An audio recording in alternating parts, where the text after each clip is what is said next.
In this video, we will be learning how to insert a new customer or vehicle to create an appointment.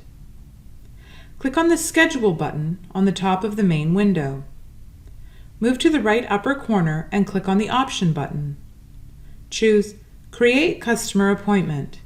Since this customer will be new, move to the right side of this window. Under Customer Search, you will see Insert Customer and Vehicle, if any. Enter in as much information that you have on the customer side.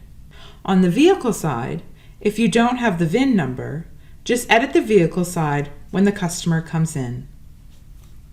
Select a date, advisor, and time, and then add the job as you would normally do.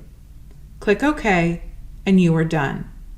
Congratulations, you have successfully learned how to insert a customer or vehicle to create an appointment.